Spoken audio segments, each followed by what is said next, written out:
Thank you for the welcomes in chat. Keep them coming. We'll get started in just a minute. We're letting folks in from the lobby. Gracias por sus comentarios en el chat. Comenzaremos en un par de minutos. Estamos dejando entrar a la gente que está en la sala de espera.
Good afternoon, everybody. Welcome to the Child Care and Development Transition Plan Draft Walkthrough.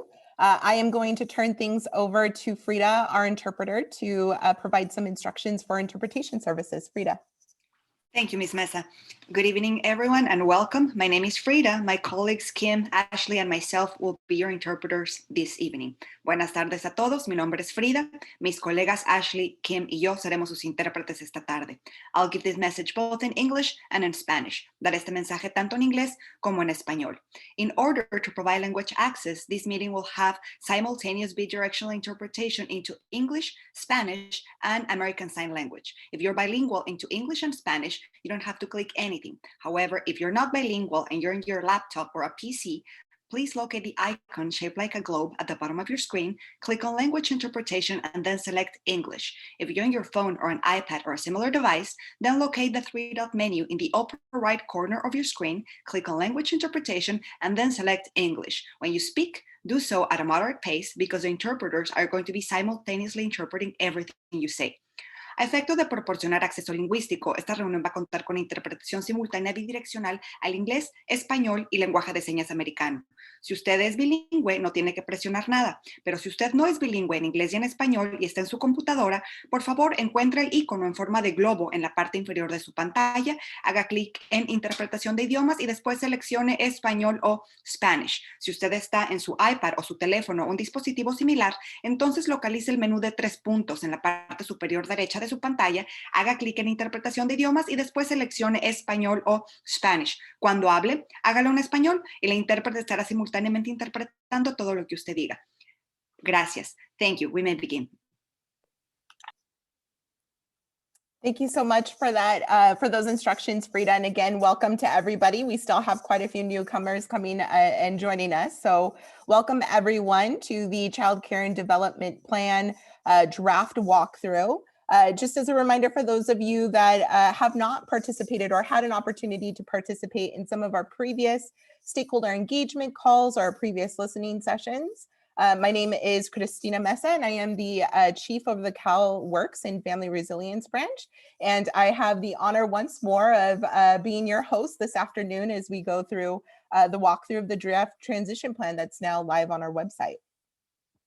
Also, as a reminder, this presentation for those of your colleagues and friends who are unable to join, this presentation will be recorded and it will be posted on our Child Care Transition website. We have a link to that website we'll be providing at the end of the presentation, as well as links to other critical resources that we'll be referencing throughout the presentation. And just adding to this, the recording will be available in both English and in Spanish. Also joining us, we have ASL interpreters. We have our English-Spanish interpreter, Frida, who you just heard from, and we also have closed captioning available for the call and our presentation this afternoon. Diving in now to our agenda. So we have quite a bit to cover today, this afternoon with you all. Today, we will be providing you again with a walkthrough of the draft Child Care and Development Transition Plan. Just to note, the plan itself, the draft plan, is a 56-page document that covers quite a bit of ground. It details the operation, programmatic, as well as some long-term objectives of the transition. Highlighted throughout the draft transition plan, as well as in today's presentation, you will see reference to goals of the administration to increase childcare access and equity through this transition. Again, echoing a lot of what we heard from all of our stakeholders throughout the stakeholder engagement process that we've been able to conduct so far. After the walkthrough of the draft plan, I will go over the feedback process with everyone. We will have some time at the end of our presentation for questions and initial feedback, and then we will close the meeting this afternoon and review next steps, which would include links to feedback forms that I referenced earlier, links to transition plan drafts in both English and Spanish now posted on our website. We'll also review instructions on how to complete those surveys and forms, and links to other important resources that we'll be referencing throughout the presentation this afternoon. Just as a reminder, the feedback that you all provide us will be used to help strengthen the final version of our transition plan. The final version of that plan is scheduled to be posted again on our Child Care Transition website on April 1st. And as a reminder, that Child Care Transition website is definitely a central hub of all resources that will be useful in guiding you as you do your own review of the draft transition plan. Just a couple of weeks ago, we hosted a walkthrough call that went over a transition plan guide, which highlighted the specific questions called out in statute that need to be addressed in the transition plan. So a lot of information in that document that's posted on our website.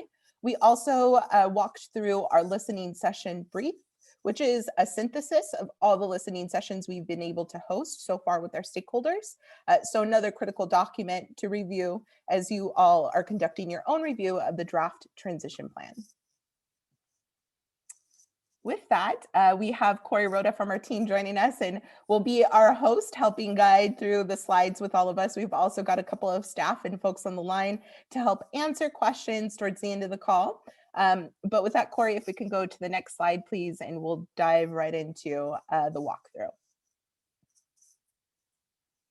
Thank you, Corey. So in this slide, what you will see is the overarching structure of the draft transition plan.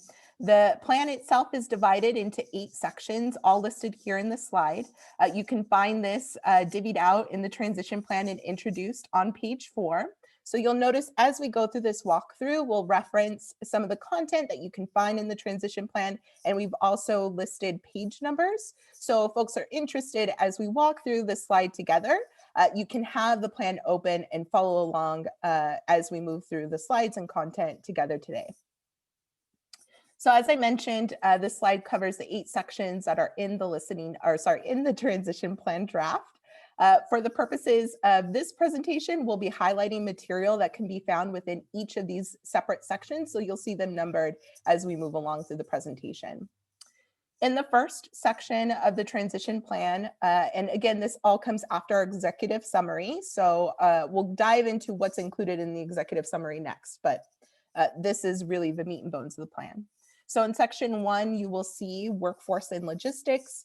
All of the content in this section is relating to state level changes around the workforce pieces and some of the logistical aspects of the transition related to this area.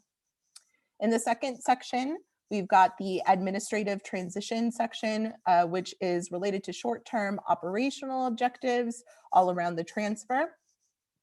In section 3, we have programmatic transition. And here we reference short-term impacts of the transition as they relate to programs. In section 4, titled Continuous Planning and Engagement, here we reference ongoing efforts to engage our stakeholders and make the childcare system equitable and easier to access, improving on and building on a lot of the work that's already been done in this space. In section 5, it's titled Program Integration and Enhancements. And here you'll see references to paths to streamline operations and future policy change opportunities. In section 6 is the Child Care and Adult Food Program section. This section is dedicated to the CACFP program and all aspects of the transition related to that program more specifically. You'll also see in this section some details on where this program will be housed under the Family Engagement and Empowerment Division. We'll go into that in a little bit more detail when we cover that section. We have section 7, which is alignment with recommendations from the master plan. And lastly, we have section 8, which is our budget and fiscal outlook section. In here, we really highlight some of the supports for childcare providers, as well as the workforce that have been made available throughout the pandemic. So I'm sure more to add over the next couple of weeks as more information becomes available. So excited to hear and see the feedback from you all on all 8 of these sections. If we can move on to the next slide, Corey. Thank you. So as I mentioned, before we dive into the 8 sections, we wanted to start with a review of the executive summary. So folks can find that executive summary on page 4 of the transition plan for those of you who are following along with the plan document. The executive summary in the plan outlines the Early Childhood Development Act, as well as some of these long-term objectives and immediate priorities for the transition. Things along the lines of continuity of services, making sure there is no disruption of services as being the priority of the transition for the children and families and the workforce that we serve. It introduces some language that may be familiar to those of you who, again, have participated in some of our other stakeholder calls, our listening sessions. Here we reference the Early Childhood Development Act of 2020, otherwise referred to as SB 98, which authorized the transfer of child care and development programs that are currently administered by the California Department of Education to the Department of Social Services, all effective July 1 of this calendar year. In this executive summary, you will also see referenced that the plan was informed directly by our stakeholders, by CDE information sharing and recommendations from the CDE folks, as well as recommendations from both the Master Plan for Early Learning and Care and the Assembly Blue Ribbon Commission. So as you're reviewing the transition plan, you'll see references to each of these different components. In our executive summary, we also highlight our key partnership with the California Department of Education throughout this transition, which really has allowed us to work very closely on all of the operational processes concerning and related to the transfer, as well as learning about some of the child care program administrative pieces that are super critical to this transfer through what we've been referencing, and you'll see this in the document, specific and targeted walkthroughs of some of these more critical administrative functions. With that, if we can go to the next slide, please, Corey. Thank you. So these next 2 slides, again, some content that will likely be familiar to some of you. These next 2 slides list out each program and or service that will be a part of this transfer. Again, all effective July 1. And this information, in addition to being a part of our transition plan, again, you can find this on page 5 of our plan. You can also find this listed out on our child care transfer website. So the programs and services that will be included are as follows: the alternative payment programs, the migrant alternative payment programs, CalWORK stages 2 and 3 child care, general child care and development programs, migrant child care and development programs, child care and development services for children with severe disabilities, child care and development facilities capital outlay funds, administration of the child care and development fund, administration of the Child Care and Development Fund State Plan for Early Learning and Care Infrastructure Grant Program, as well as the Child and Adult Food Care Program. If we could go to the next slide, Corey, we'll continue the list. Thank you. The Early Learning and Care Workforce Development Grants Program, the California Head Start Collaboration Office, the Early Head Start Child Care Partnerships Grant, resource and referral agencies, local child care and development planning councils, the Child Care Initiative and other child care quality improvement projects, the Child Development Management Information System, otherwise known as CDMIS, and other related data systems. And then lastly, any MOUs and partnerships related to all of the listed programs and services and systems on this list. Next slide, Corey. Thank you. And so the last piece on page 5 of this executive summary goes into these long-term objectives of the transition. So I'm going to quickly go over these long-term objectives with you all. We'll go more in depth into each of these topics later in the walkthrough. There obviously is much more content in the draft transition plan itself. But ultimately, the department's long-term child care transition objectives were again informed by our stakeholder input process. So our goal as an administration is to build on the work that's already in progress, recognizing some of this may be familiar because of that method, but all around developing a child care system through equity, through justice, and a whole child, whole family focus. So with that comes pieces for this objective list around streamlining early childhood governance, administration and eligibility requirements, reducing administrative burdens and barriers on the child care and development systems, participants and workforce, simplifying funding streams and systems to better meet family, children, and workforce needs, integrating and using data to streamline and improve the experience of our families and our workforce, maximizing accessibility, particularly for our families with greatest needs, providing families with information that's necessary to make informed choices. And again, a lot of this was echoed in our stakeholder engagement process, so may be familiar to many of you who engaged in those settings. Further recognizing cultural competency as a feature of quality and aligning quality infrastructures with the equity and anti-racist work, outcome-driven standards moving forward.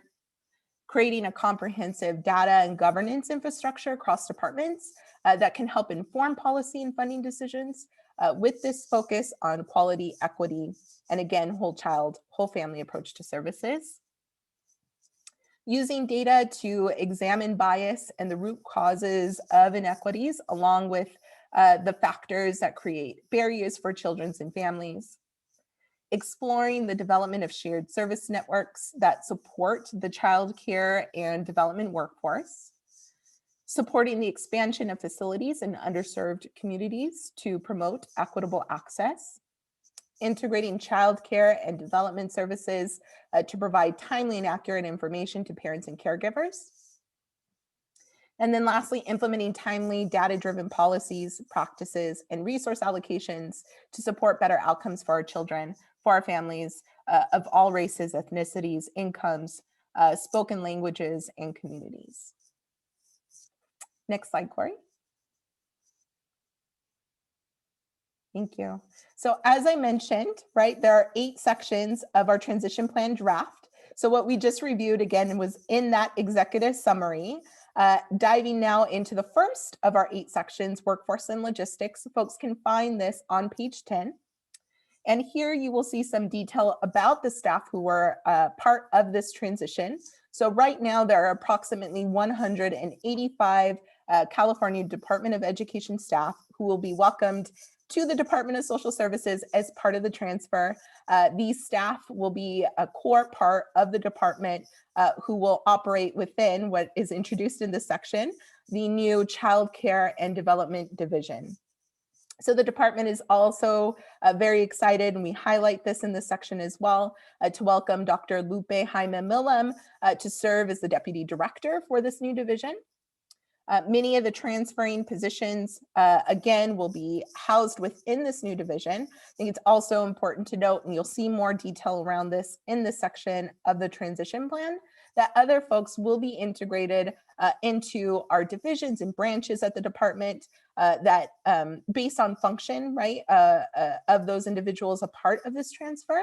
And so those other divisions and branches that I'm referencing include the Family Engagement and Empowerment Division, which currently houses the Housing and Homelessness branch, the CalWorks and Family Resilience branch, which I'm a part of, as well as the CalFresh and Nutrition branch. So within that division, the feed division, we'll see the California Adult Care Food Program integrated in that division. Also highlighted in this section is the administration division, the admin division, which houses all functions related to contracts, accounting, and fiscal operations. We've also got community care licensing division, our information systems division, all responsible for IT and IT infrastructure.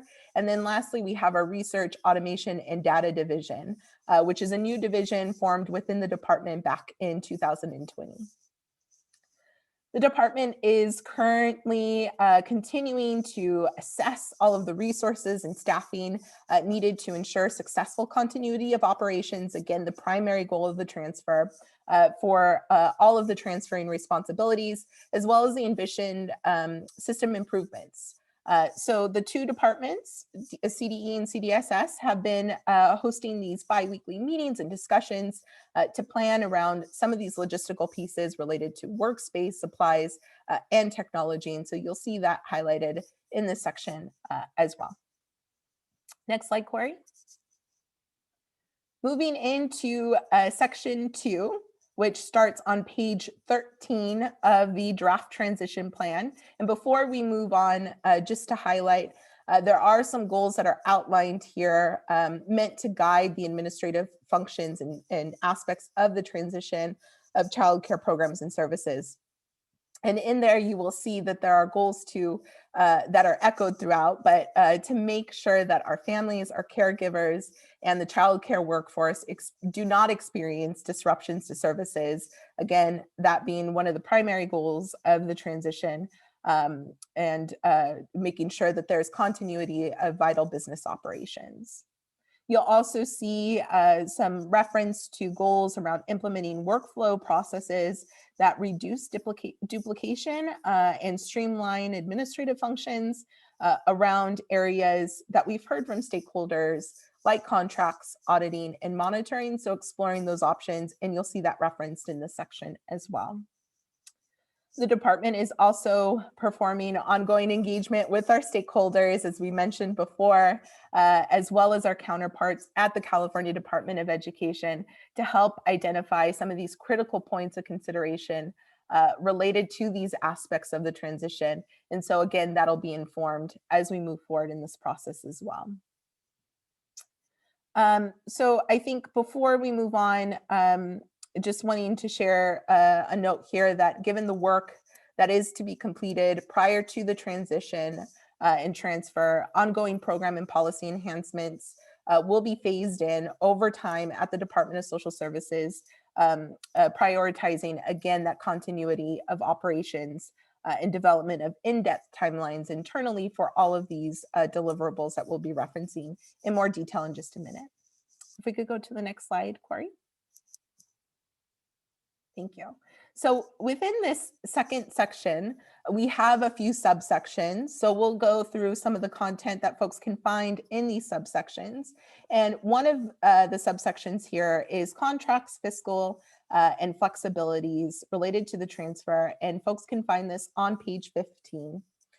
And here, just to note, the department continues to work closely with the Department of Education. So you'll see that referenced in the subsection to determine the timeline for contracts, payments, reporting, and all related requirements. Because the state fiscal year, the federal fiscal year, and grant cycles differ, some services and supports may remain at the California Department of Education beyond July 1. to complete budget or grant cycles, and to ensure, again, right, that there is no disruption of services for families, for our providers, and for our contractors. So you'll see that referenced in this section, this subsection as well, sorry. The department is also in the process of developing a targeted plan to ensure that each program type is transitioned appropriately and in accordance with their specific federal and state level requirements. So that all has been integrated in this work, in this piece of the transfer process. And recognizing that the department understands in the current provider flexibilities that exist for our providers who maintain multiple childcare contracts with the Department of Education. And so with that, actively engaging with Department of Finance, with Department of Education to develop processes to maintain these current flexibilities, again, with that priority of not having disruption to services. Next slide, Corey. So under the administrative section 2 of the transition plan, we have another subsection in here related to data, and that can be found on page 15. So here we speak to the department making sure that there are efforts made to fully integrate the current CDE processes, systems, and reporting mechanisms that will all transition on July 1. The department will prioritize these processes and data systems necessary to ensure, again, no disruption of payment to providers and no disruption to timely and accurate collection of critical data. An initial exploration of the system supporting the transitioning programs has shown that most of these programs are highly integrated with systems that must remain at the Department of Education. So these data systems also support programs that will remain under CDE's administration after the transfer. And so with that, an initially considered what we've been referring to as lift and shift strategy is not necessarily feasible, nor would it be desirable because it may have an impact on CDE's capacity to administer its remaining programs. So this lift and shift model for these data systems, just recognizing, you'll see again this in the subsection, may also present missed opportunities to help modernize some of this technology. And so recognizing and hearing what we've heard so far from our stakeholders, wanting to integrate that in some of the future work to come that we'll highlight in just a minute. The existing systems are also, in some cases, very complex and tied directly to antiquated legacy systems. And so you'll see that referenced here as well. And so when those systems are developed on legacy hardware and software, makes updating them as part of this transfer, this lift and shift concept, much more costly and sometimes impractical. So the department is working closely again with the Department of Education to identify where it makes sense to enter into what we refer to at the state level as an interagency agreement between both departments to help support the continuity of program systems and data, and to make sure that both departments have the resources to do so. And then the last note on this data subsection is that both departments are currently in the process of finalizing a detailed inventory of all these data systems and all of the technical aspects of the functions that they perform with the work related to those programs that are transferring over. And so with that, just noting here that there is an opportunity for them to be part of potentially longer term goals or in some cases, potentially integration with some of the existing systems and infrastructure at the Department of Social Services. So you'll see that exploration in this subsection here as well. Next slide, Corey. So moving into page 19, another subsection on reporting. And here we speak to both departments working together to, again, avoid disruption to the data collection process, as well as maintaining the integrity of program information. So both departments will ensure that the flow of the data supporting provider payments continues. That program support data continues to be collected timely and reliably as well, and that mandatory reporting continues in order to ensure that we're meeting state and federal deadlines. Just a note here that some reports may not transfer effective July 1, and so there's a little bit of content in this subsection that speaks specifically to that. But the Department of Social Services, again in coordination with the folks over at CDE, developed a structure to help with some of the prioritization of those that will be shifting over versus those that will remain at CDE, again with the purpose of making sure that there is no disruption to existing data reporting systems and mechanisms. All of the transitioning programs currently utilize expenditures and encumbrance reports from Fiscal to help satisfy some of the federal requirements. So on the back end, reports are reconciled with internal CDE systems to help monitor federal grants on a cash basis. And so the data from the Child Development Management Information System, CDMIS, that we referenced earlier, that's a part of the transition, as well as CNIPS, are used to generate numerous reports to support some of the administrative functions of programs and fulfill these federal funding requirements that are mandated by ACF, the Administration for Children and Families, as well as FNS, which is the Federal Organization Food and Nutrition Services. So recognizing that as being a piece that there's more that's expanded in this subsection, but speaks to that specifically here in this reporting piece. The department will notify our workforce, the workforce that support these programs and services, of any changes to existing processes, if any changes are necessary. But emphasizing here again, as we've said a few times here, priority remains throughout the transition to be no disruption to the continuity of services for our families. Next slide, Corey. So in a subsection here, we've got on page 20, program policy and regulatory impacts. Here we speak to both departments working together on regulation promulgation to avoid challenges for our providers and programs. We speak to timelines and inventory work that's happening in this space. We speak to both departments reviewing monitoring practices across our programs, and in that review, creating alignment for childcare and development workforce and what can be done on that front. So you'll see that here.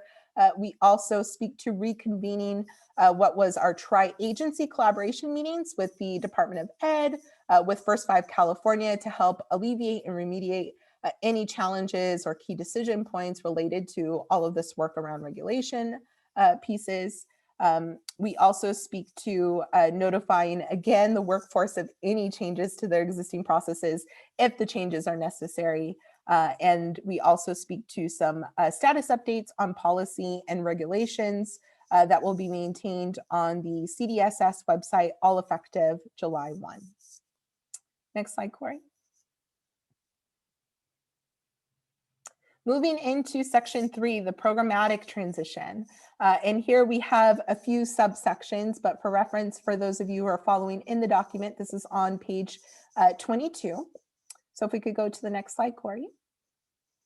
So we'll start with an overview here. You'll see a subsection in section 3 here on childcare and quality projects, located again on page 22. So the department and its partners are working closely to increase participation across the board, and you'll see that referenced here around quality activities through more targeted outreach for our family, friend, and neighbor providers, alternative settings, family child care homes, and center-based programs serving our children and families with high rates of health disparities. So highlighting that, that's some more information in this subsection here.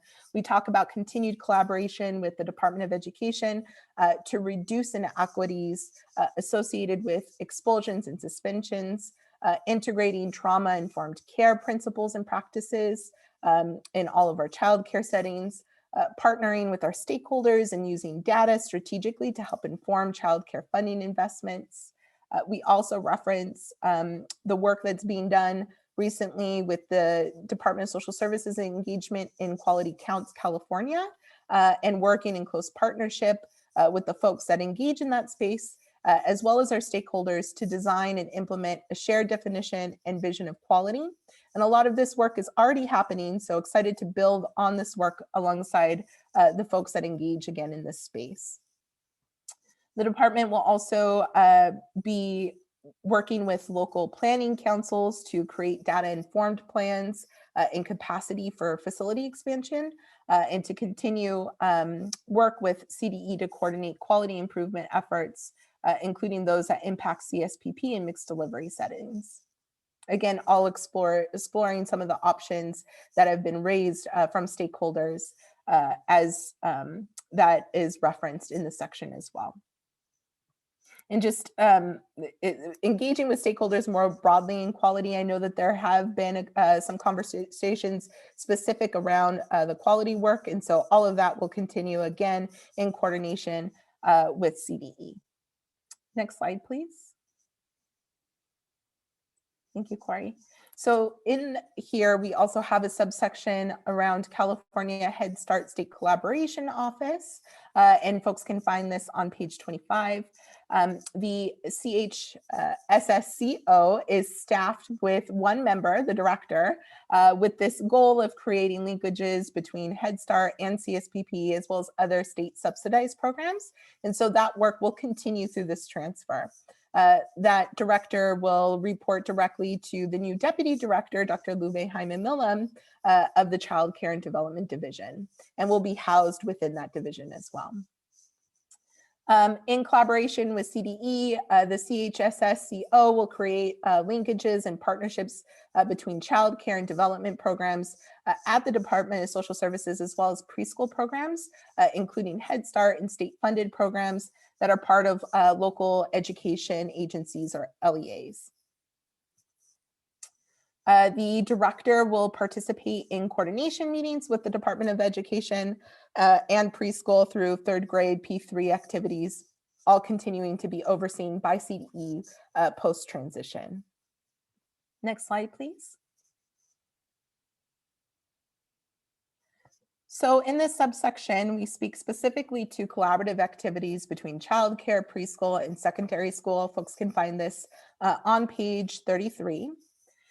It is both departments' shared goal for California's 3- and 4-year-old children to have improved access to high quality preschool that provides them age, developmentally, and culturally appropriate activities and curriculum that prepare them for school. So because many of the children are eligible and receiving both CSPP as well as other child care program subsidies, and because TK and school-age students may also be receiving wraparound services for care from programs that are administered by both CDE and CDSS, just important that both departments reinforce engagement strategies that help encourage mutual decision-making processes when considering actions that will impact children served by both departments. So you'll see that referenced here. You'll see more pieces in here around some of the work happening through the COVID-19 pandemic to address the needs of families and children.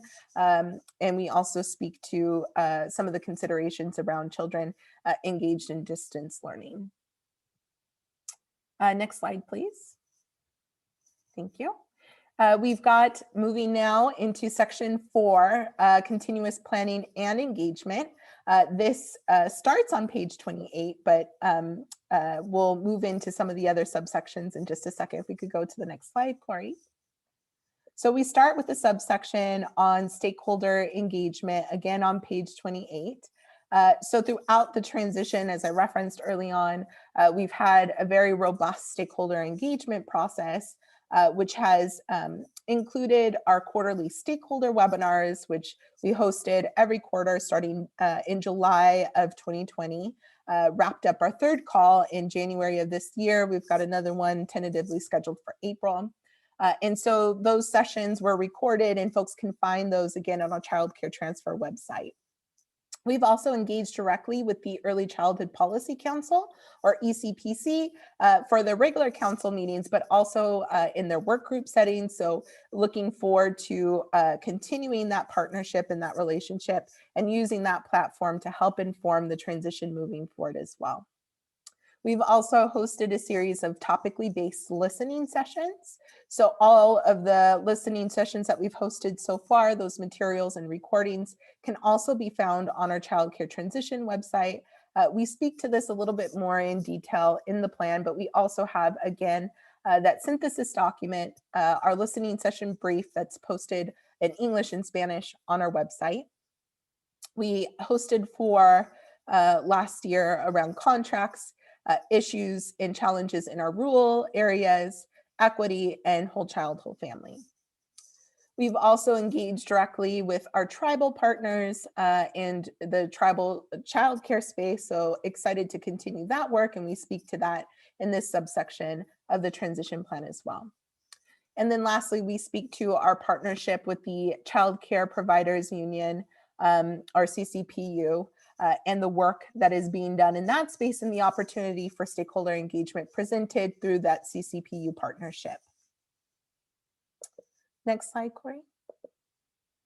Thank you. Continuing on with engagement. So we have a subsection here on parent and program focused engagement starting on page 29. Here we talk about our partnership that we have directly with Parent Voices, which is a nonprofit organization working directly with our parents who receive the services from all of our programs. So excited to continue that through the launch of parent focus groups. So launched a few series. We've got some parents on the call today, I'm sure, and so excited to continue that work with that organization and with our parents moving forward. We are also launching provider focus groups through our partnership with the Child Care Law Center, or CCLC. So excited to engage with them and launch that throughout the transition process to help, again, inform the transition. And then continuation of some of the current engagement practices that I referenced earlier. So continuing things like our topically based listening sessions, walkthroughs and calls like this one, as well as our quarterly stakeholder calls to come. Also, just to reference, we have quarterly reports that are due to the legislature every quarter through 2024. So the engagement will continue for some time to come when we reference that. So just noting that we have a few quarterly reports on our website now, but that will continue to happen again through the 2024 calendar year. This is detailed in this subsection as well. Next slide, Corey. Thank you. So we have a subsection here around preventing administrative duplication, and folks can find a little bit of this in some of the previous work that we had highlighted before on page 15, but more in depth on page 46 of the draft transition plan. Throughout the transition process, the Department of Social Services, as well as the Department of Education, have been focused on identifying best approaches to continuity of operations and uninterrupted service delivery for our families, for children, contractors, providers, and partners. Both departments, again, are working closely together to transfer knowledge, as well as complete some of the critical steps regarding the timelines for our contracts, payments, reporting, and related requirements that we had highlighted earlier. We also speak here in this subsection around the workflow process that we had referenced earlier, but also dive into that a little bit more and speak to reducing some of the duplication and streamlining administrative functions, such as contracts and auditing. So we dive into that again a little bit more in depth in this subsection. Both departments are also working to determine best approaches for the use of some of the existing IT systems, as well as IT applications to help support the transition process, as well as, again, minimizing disruptions. We highlight in this subsection some short-term solutions for these applications that don't have interdependencies with CDE that we had referenced before, that can be transferred in this first phase of the transition is what we're referencing, and we dive into that a little bit more in the subsection. And then we speak to some of the long-term solutions to help maintain continuity of payment and services while future data system designs are explored at the state level. We are also working closely with our audits and investigations operations to ensure that there's a transition of responsibilities related to are transferring programs, again, in accordance with all the applicable standards, requirements at the state and federal level, while identifying opportunities to minimize any unnecessary duplication in this space as well, looking at those functionalities across our programs and systems. And just highlighting here, back in October, we did have contract listening sessions where we had quite a bit of feedback that helped inform this subsection here. In that listening session, we had just over 1,000 participants. So quite a bit of feedback to help inform this piece. And so you'll see that integrated in this subsection. Next slide, please. Thank you. So on pages 20, 24, and 46, we speak to program monitoring. As again previously mentioned, the department is being intentional about reducing this duplication of administrative functions, and that would include our program monitoring process. So monitoring will be included by program staff or conducted by our program staff. And when it can be conducted jointly across programs, the department will coordinate that activity, so exploring those options. And so you'll see that in more detail in this subsection. Next slide, please. Thank you. So we have a subsection here on creating more integrated data system that folks can find on page 37. So the department will be exploring options to create some system improvements that, again, we had highlighted before, but also you will see in this subsection the goals of the department on creating a data system for all childcare programming, and also playing a role in some of the data systems that support the goals of the master plan, including the Cradle to Career data system, early childhood integrated data systems, the statewide verification hub to provide parents and caregivers with accessible and meaningful information so that they can make better informed decisions in childcare choices that meet their needs. So you'll see that referenced here, and more specifics related to each of these systems that I just referenced. And then you'll also see highlighted in this subsection that the goal behind this effort is to work in a space that's more collaborative, responsive, and user-friendly, or develop a user-friendly data system to provide parents and caregivers with accessible, intuitive, and meaningful information so that they can, again, make those informed decisions. This long-term vision to modernize and streamline the childcare and development data infrastructure is detailed a little bit more, and we speak to some of the operational framework for this early childhood integrated data system, ECIDS. We talk about the work already underway around contributing to the Cradle to Career data set, improving some of the state level reporting, insights, and tracking.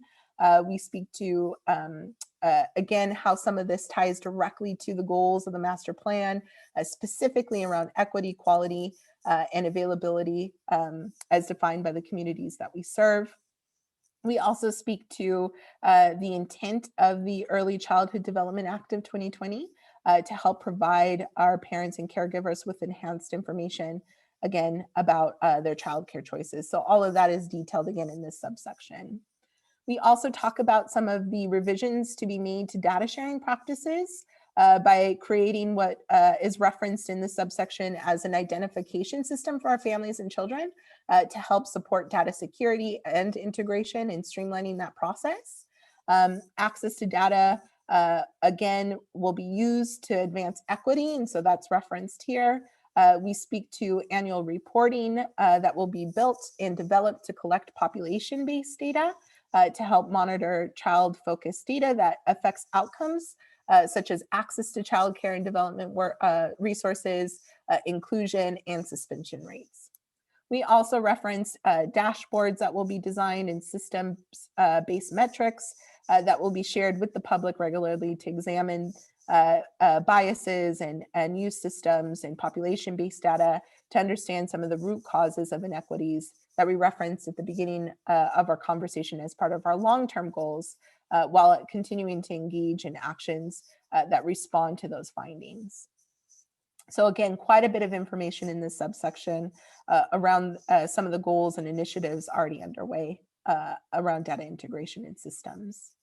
Next slide, please. Thank you. Moving into section 5, program integration and enhancements. So folks can find section 5 on page 39. If we can go to the next slide, Corey. So in here, we have a subsection on paths to policy change that starts on page 39.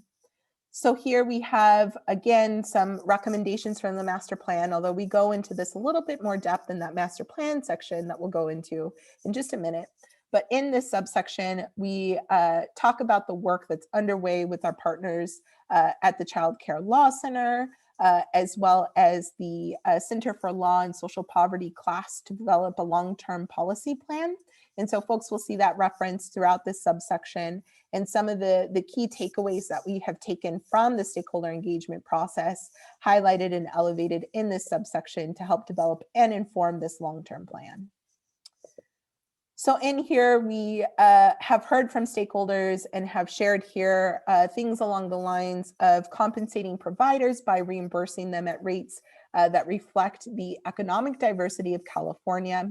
So that, again, came from a lot of our stakeholder conversations as well. And so you'll see that included in this subsection. Also elevated in some of these settings is recognizing the costs of meeting varying quality standards and regulations and strengthening the ability of the state's mixed delivery system to provide quality childcare and development options. In this subsection, there are also a couple of references to some pieces that are already happening, ranging from the grant that we received, the PDGR funds to help support some future work in this space, as well as the My Child Care Plan work in developing the mychildcare.ca.gov resource webpage. In partnership on that one specifically with the R&R network. The department is also engaged in other efforts to help modernize statewide data systems. Referenced that before. That's broken down in a little bit more detail in this subsection. But again, tying it back to some of these longer term policy goals and work to benefit our families and children that we serve in the state of California. Next slide, Corey. So in section 6, we've got the Child and Adult Food Care Program. So in here is the section on page 45 dedicated to the CACFP program and that work underway related to the transfer. We speak specifically in the subsection to a little bit of background on that program and some of the administrative functions, reporting functions, monitoring functions that will be included in the transfer process. We also highlight and identify some of the electronic payment systems, the transfer payment information and federal funds that will be included in the transfer. We talk about potential overlaps and compliance reviews between CACFP and our other nutrition programs that are already housed under the Department of Social Services. And so we speak to opportunities for alignment in that space. And then we also speak to CACFP as being its own branch within the Family Engagement and Empowerment Division at CDSS, sitting right alongside the CalFresh and Nutrition branch. Next slide, please. Thank you. So in section 7, this section is dedicated to alignment opportunities with the master plan for early learning and care. And folks can see this on page 48. So in here, we highlight some of the primary goals of the master plan and expand on opportunities presented through the transition that we have heard from our stakeholder community. And so folks can see some of those examples in the slide here, things along the lines of increasing equitable access to services. As we've heard throughout the document, there are pieces that kind of tie back to this. And so we reference that as well. We've got in here enhancing educator competence through funding career pathways and implementing supportive program standards. And so you'll see that as well as other recommendations from stakeholders relating to this specific piece. Also heard from stakeholders, and again, exploring from the stakeholder communities, some comments around improving rate structure and payment processes. And so folks can actually see this not only in the subsection, but it's also a part of our listening session brief document as well. We also speak to implementation of the statewide verification hub. So this particular project is already underway, opportunities for alignment here. And so that's expanded on in this subsection as well. And then lastly, improving access to childcare. This ties back to the statewide verification hub and some of the other efforts, but also the opportunities presented with programs transitioning into the Department of Social Services, who is currently responsible for quite a few safety net programs and services that likely our childcare families are accessing or needing to access already. So lots of opportunities there to streamline access and align program pieces, not only more broadly, but also through the statewide verification hub project and that system delivery. Okay, if we can go to the next slide, Corey. There we go. Okay, thanks. Okay, and then our last section of the transition plan draft is the budget and fiscal outlook section. And folks can find this on page 54. And here we talk about the 2020 Budget Act. We talk about AB 82 and included guidance for prioritization of a portion of some of the additional federal funds as follows, and as folks can see on this slide here. So we talk about extending access to childcare for children of essential workers, for at-risk children and other eligible children. We talk about stipends for childcare programs and providers. We speak to increased number of paid non-operational days. We also speak to reimbursement for family fees waived for families enrolled but not receiving in-person care from September of 2020 through June of 2021. We speak to assistance to increase capacity for up to 2 years for subsidized care in preschool, and assistance with reopening costs for programs that closed during the pandemic. Note here that AB 82 allocated $525 per subsidized or per child stipend who receives subsidies, as well as additional 16 paid non-operational days for COVID-19 related closures. And with that, we can go into the next slide. Thank you, Corey. So before we open it up for questions and comments in the last 30 or 20 minutes or so of our presentation this afternoon, we wanted to talk about next steps. So we released the plan last week. It's on our website. We just went through each of the 8 sections. We highlighted some of the content, but as we mentioned, this is a 56-page document. So highlighting it at the highest level and where folks can find more detail and information related to these sections. And so just wanting to make sure that everyone had the link to that document. We'll make sure that it's included in chat.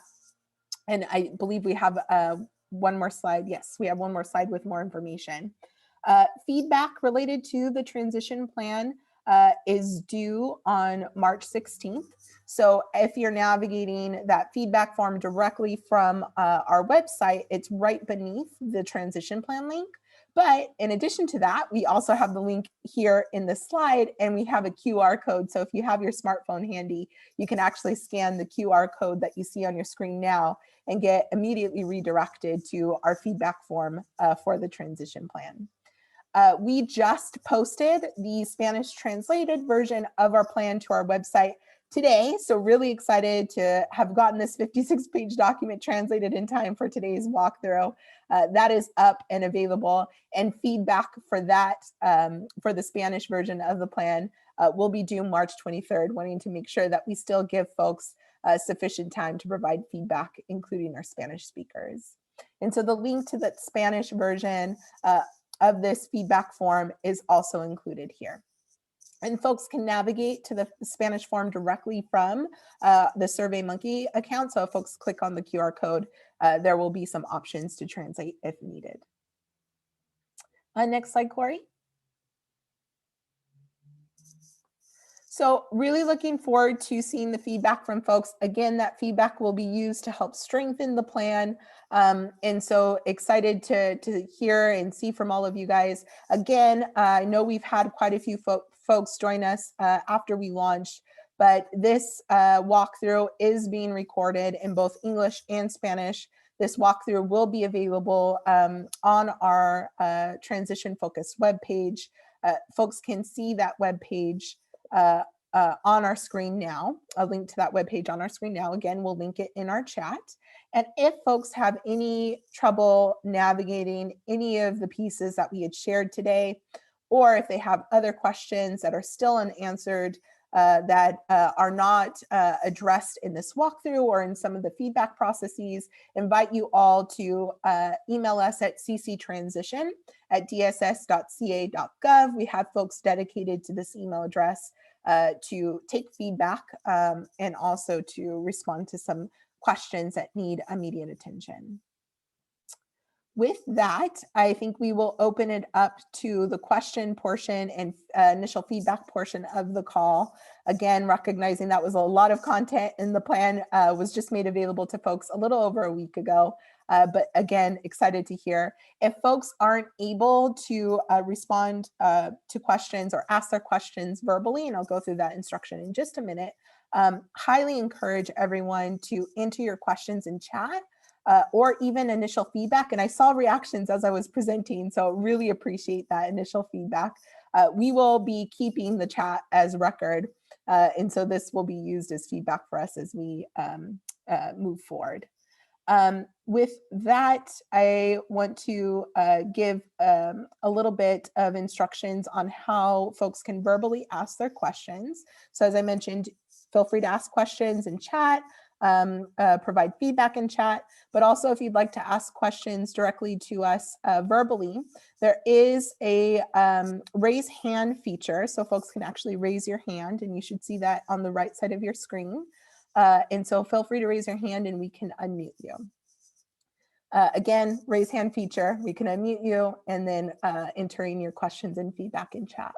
So we are going to hit pause here for just a second or two to make sure that everybody has some time to either raise their hand or submit their questions, and then we'll get back online to start responding. And again, I just thank you and I appreciate everyone's participation this afternoon.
Okay, thank you everyone for submitting questions. There are quite a few that are coming in, so really appreciate that. As I mentioned at the beginning of the call, we do have some folks from our team who are on the line that have joined us to help answer some of the questions that are coming in. There are quite a few, as I mentioned, so unfortunately we won't get to all, but we will be using this to again inform our stakeholder feedback process. So appreciate everything that's coming in, as well as some of the comments. For some of the logistical questions, and I think maybe folks joined a little bit later, so happy to address some of those questions. The PowerPoint for the presentation this afternoon will be made available on our website again, as well as the recordings in both English and Spanish. And so folks can see that through the link that Corey had shared earlier, but also in the link that's on your screen now.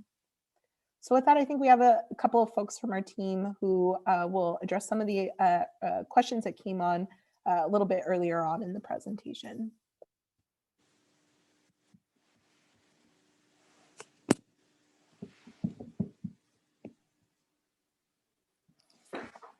Hi, this is Lupe Jaime Milam.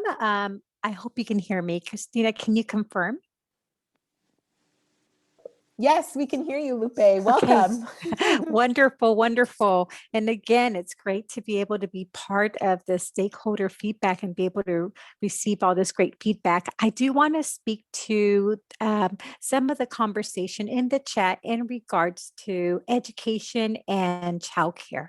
And I want to make sure that we're really understanding what we mean, because I know that there is some concerns about the omission of education, or maybe that the word education wasn't as heavily emphasized in the transition plan.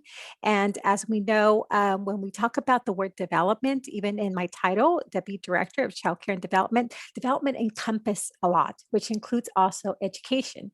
We realize that when we're talking about care, we know that the word care also exists in our K-12 system, coming from an Office of Ed from previous positions, as well as we know that education also occurs in our care environments, right? So it goes hand in hand. So care and education are just mutually exclusive, right, in silos, but instead they really are embedded in each other, especially when we're looking at the whole child approach for children and families. So we want to make sure that we underscore how committed we are in incorporating this whole child, whole family approach to our services, where the needs of the child and the parents, including the educational needs, are consistently, simultaneously working together for the greatest impact of our children. So want to just make sure I call that out, because I saw that and love the discussion, but I appreciate also the feedback on that too.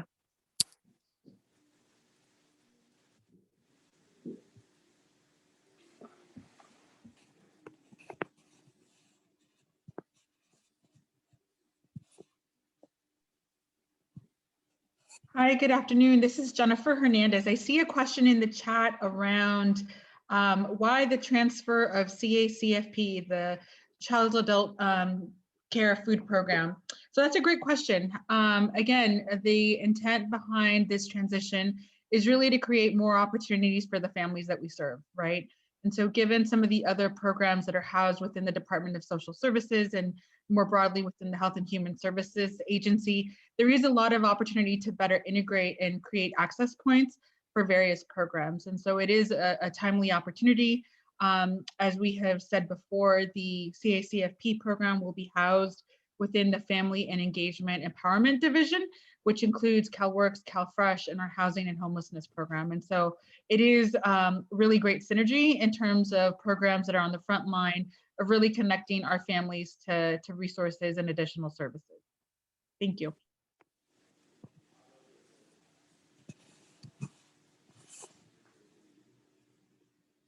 Hey, Jennifer, to that same question, that I'm scrolling through the questions here and related to CACFP is whether or not CNIPS will still be tied to that program.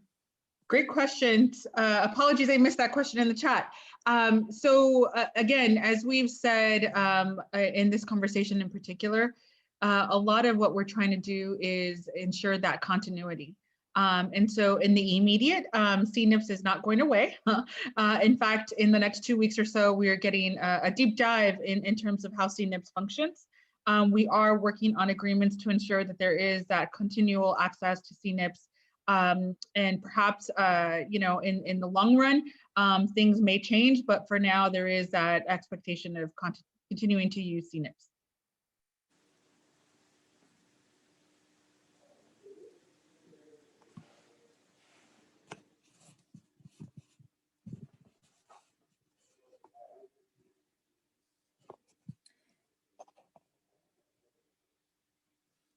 Hi, this is Selena Chow, Chief Operating Officer at CDSS.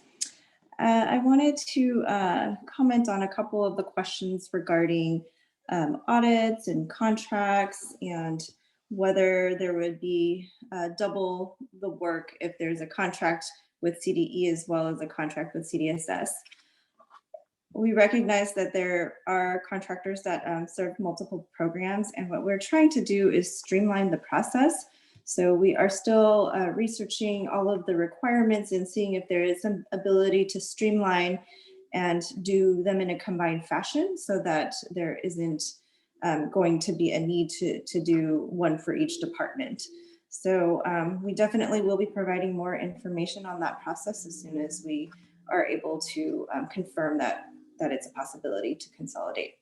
But streamlining is definitely something that's on our minds to try to make this process as easy as possible for everyone.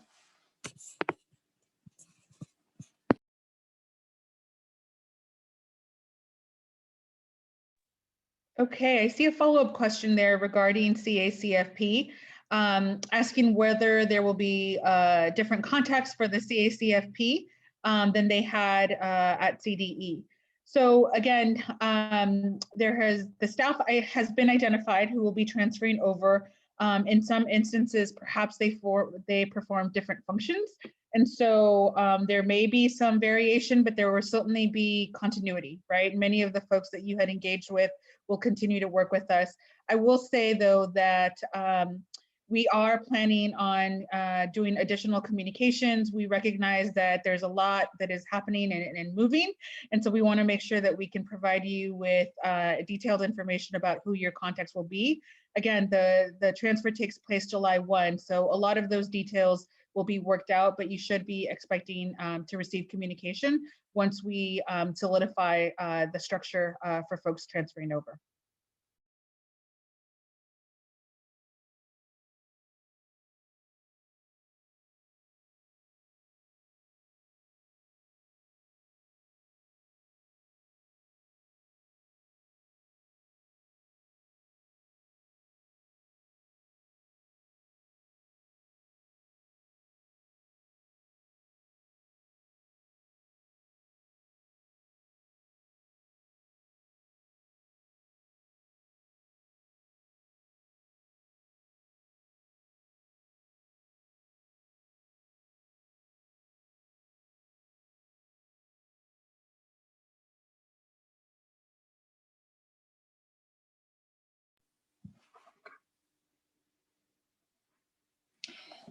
And this is Selena Chow again. Just wanted to do one follow-up on contracts.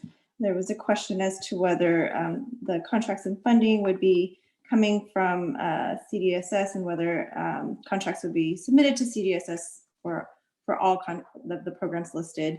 So yes, we are in the process of working with our partners at CDE to update all of the contracts so that they can be issued for July 1 and the next fiscal year in CDSS's name, so that those are all ready to go. And then moving forward from that point on, it will be submitted to CDSS, and the funding would come to contractors through CDSS as well. Now, for those where there are contractors that have multiple contracts with CDE and CDSS, we will need to continue the conversations to see how that streamlining would work.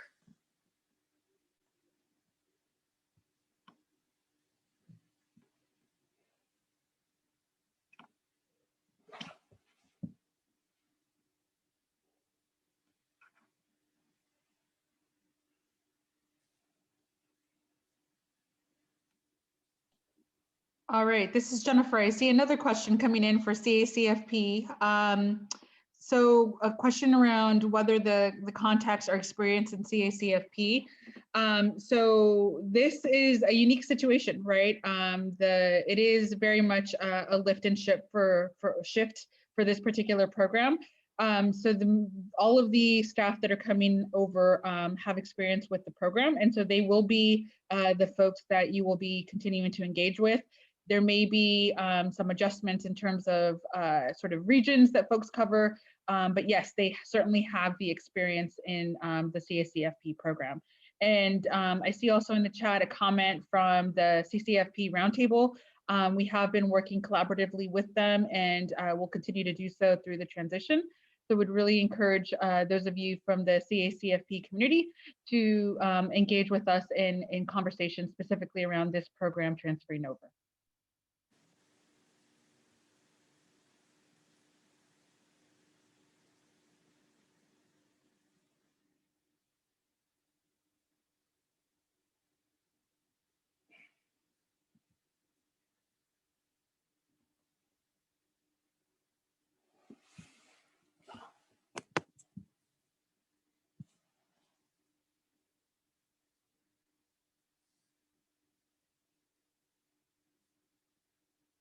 This is Selena. There's a question about payments and what sort of support we would need to continue receiving from CDE. A lot of that has to do with the budget and grant cycles. So there is continued financial reporting and data reporting that would be necessary, especially for those programs that receive federal funding through the federal fiscal year. Which goes through September. So at minimum, we would need an additional quarter. So basically from July through September of CDE continuing to assist with some of that financial reporting. Thank you for that, Selena. And I see we have a raised hand, so excited to take a call from you all. I'm going to go ahead and ask to unmute you, Tony Jordan. So Tony, you should be unmuted. Thanks. So my question is about the collaboration efforts between the licensing analysts and the new staff that will be in the child development department at the CDSS. What's being done to have increased collaboration with those analysts that are already under CDSS and this new department being developed, so that way there's some continuity and some seamless oversight to us out here in the field. And a follow-up part 2 to that same question is, how many state preschool programs under LEAs are no longer going to fall under licensing because of the ability to shift over to Williams compliance?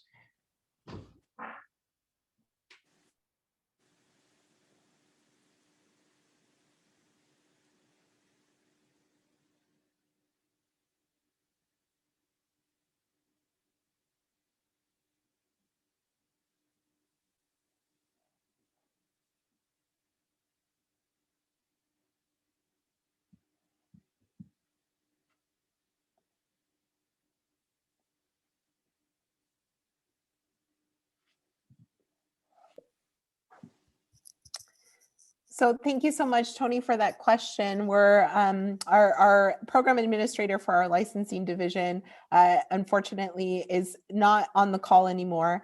But there is a lot of work underway around, in partnership with the Child Care Licensing Division, around the transition. So I know a lot has been shared amongst that community and some internal conversations around that collaboration work. And we do have with us our Chief Deputy Director. So just give me 1 second and we'll go ahead and unmute her to add a little bit more to this. Thanks, Christina. Hi, this is Jen Troya, one of the chief deputies at the department. And actually, you pretty much said what I was going to say, but I was having a very difficult time unmuting. What I wanted to convey is that our licensing partners, although they are not here with us on this particular call at the moment, have been very involved in the conversations about transition. And we are doing quite a bit of work to try to identify how we can do greater integration in terms of inspections, the use of time, how we measure quality, and also kind of oversight and monitoring. And so those conversations will continue, that partnership will continue, and we do think it is a really positive opportunity for us to have all of that under one roof within the department. I know there was also a question about some specific data with respect to preschool providers, and I don't think we have that with us off the top, but if you want to share it again in the chat, or if our folks already were able to write it down, we would be more than happy to get back to you with it.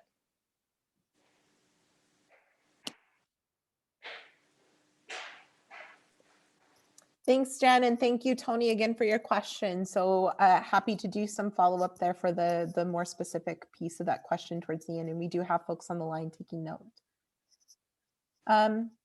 And just as a reminder, if folks want to verbally ask questions, there is a raise hand feature. We are getting a little close to time. We've got about 5 minutes left with everyone. So if folks do want to ask their question, encouraged to use the raise hand feature. I think we've got a couple of other folks from our admin team and others that will be responding to a couple of questions that came in while we were addressing Tony's question. Yeah, this is Selena again. I just wanted to address the question about payment and timing. Our top priority absolutely is making sure that payments are timely and that providers can continue to receive advances if that is the arrangement that they're used to. So while there are additional players involved, we're working very closely with CDE and State Controller's Office to make sure everything is in line. So we do not anticipate being late on any payments.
This is Jen Troya again from CDSS, and I just want to jump in. I noticed there have been a couple of questions with respect to the CalWorks stages and the potential for reforming how they operate or consolidating in some way. And just want to acknowledge that at this point, we do not have any specific proposals related to any changes to how the stages operate.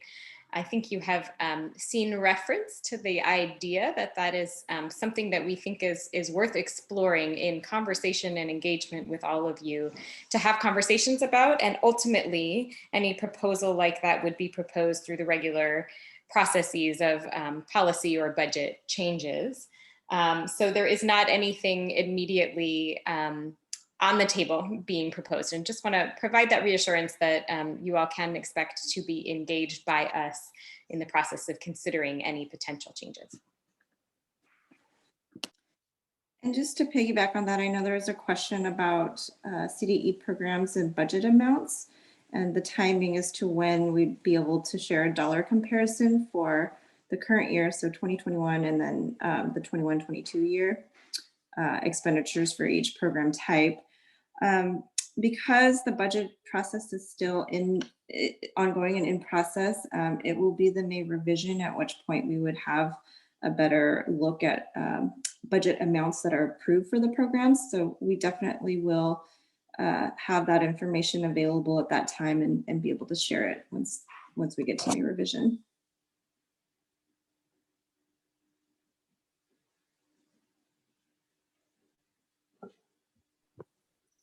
This is Lupe. There's been a few questions in regards to the FETCHNs, which is Family Childcare Home Networks. And so I want to just underscore what Jen had said, which is the similar response in regards to the CalWorks. We don't have any proposals at the moment to discuss anything different moving forward July 1st. But of course, if there is some changes, we would involve stakeholder feedback, and then eventually that would lead to a future proposal.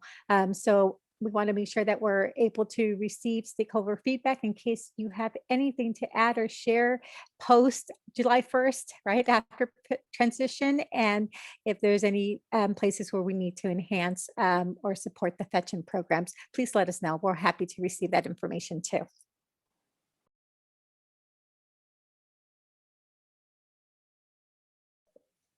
Thank you for that, Lupe, and thank you to our Chief Deputy, Jen Troya, for joining us, for the Deputy Director of our Family Engagement and Empowerment Division, Jennifer Hernandez, for answering, and then our Chief Operating Officer was with us, Selena Chow, for helping answer some of the questions.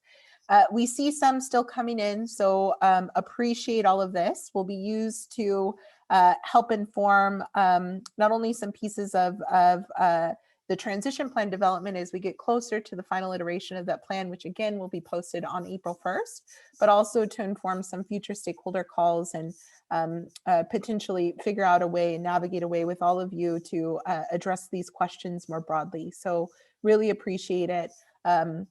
Looking forward to hearing more information from you all as you engage in the stakeholder engagement process and submit those feedback forms. So if we could go back one slide, Corey, just want to leave everyone again with the link to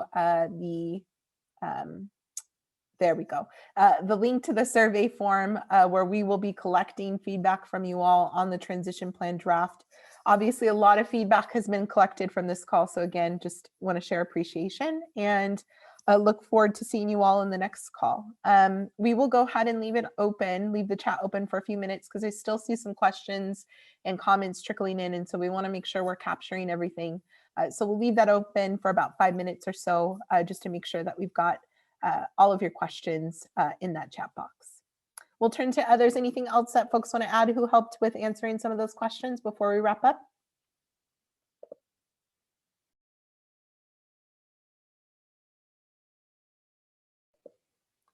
Okay, hearing none, just again, thank you everyone for your participation, and again, look forward to seeing you all in the next stakeholder call. Thank you.